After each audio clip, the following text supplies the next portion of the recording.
बिहार में पंचायत चुनाव को लेकर सियासत तेज हो गई है। पंचायती राज मंत्री दीपक प्रकाश ने पंचायत चुनाव को बिना परिसीमन से कराने का ऐलान क्या किया।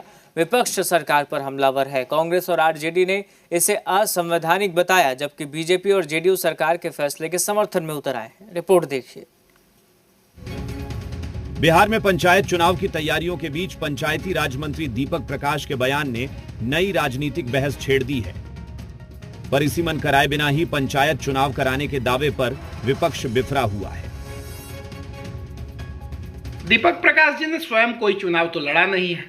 वो अनुकंपा पे राजनीति कर रहे हैं, मंत्री का पद सुशोभित कर रहे हैं और अब ऐसे में बिना परिसीमन के जो पंचायत चुनाव है उसकी घोषणा करना अपने आप में हास्यास्पद है। देखिए, बिहार सरकार एवं इलेक्शन कमीशन ने संवैधानिक एवं वैधानिक पहलुओं को ध्यान में रखते हुए पंचायत चुनाव कराने की दिशा में निर्णय लिया है। जहां तक बिना परिसीमन चुनाव कराने का प्रश्न है तो यह पूरी तरह से कानूनी प्रक्रिया एवं प्रावधानों के अकॉर्डिंगली है।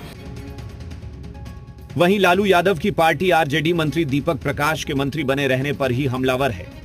आरजेडी मंत्री दीपक प्रकाश का न सिर्फ इस्तीफा मांग रही है, बल्कि बिना परिसीमन चुनाव की बात को अलोकतांत्रिक बता रही है। तो बीजेपी की दलील है कि तय समय पर पंचायत चुनाव कराना सरकार की प्राथमिकता है।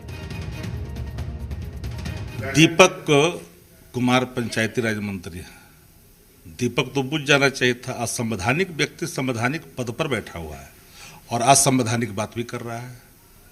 बिना परिसीमन को के बलात् वो चुनाव करा कैसे सकता है? यह तो पूरी तरह से गैर कानूनी हो जाएगा। बिहार सरकार ने जो फैसला लिया है वो निश्चित तौर पे बिहार के लिए लाभदायक होगा। और जहाँ तक परिसीमन की बात है तो परिसीमन अभी हुआ नहीं है। आपको मालूम है कि उसमें वक्त लगेगा और पंचायत चुनाव का समय हो चुका है। जो समय निर्धारित है उसी समय पे ही पंचायत का चुनाव होगा, इसलिए बिहार सरकार ने यह निर्णय लिया है। परिसीमन विवाद भी समझ लीजिए। परिसीमन का मतलब है निर्वाचन क्षेत्रों की सीमाओं का पुनर्निर्धारण। नए जनसंख्या आंकड़ों के आधार पर निर्वाचन क्षेत्रों की सीमाओं का पुनर्निर्धारण। बिहार में पंचायतों का परिसीमन दशकों से नहीं हुआ है, जबकि इस दौरान कई क्षेत्रों की आबादी और भौगोलिक स्थिति बदल चुकी है। इसलिए पहले परिसीमन, फिर नई सीमाओं के आधार पर आरक्षण रोस्टर और उसके बाद पंचायत चुनाव कराने की मांग उठी है। पंचायत चुनाव संवैधानिक प्रावधानों के अनुरूप हो और सुप्रीम कोर्ट के फैसले के अनुरूप हो, यह हम लोगों की मांग है। हमारा मांग स्पष्ट है कि परिसीमन 36 वर्षों से क्यों नहीं कराया गया। देश के सभी राज्यों में सब परिसीमन हो रहा है, तो बिहार का संविधान और देश से अलग है।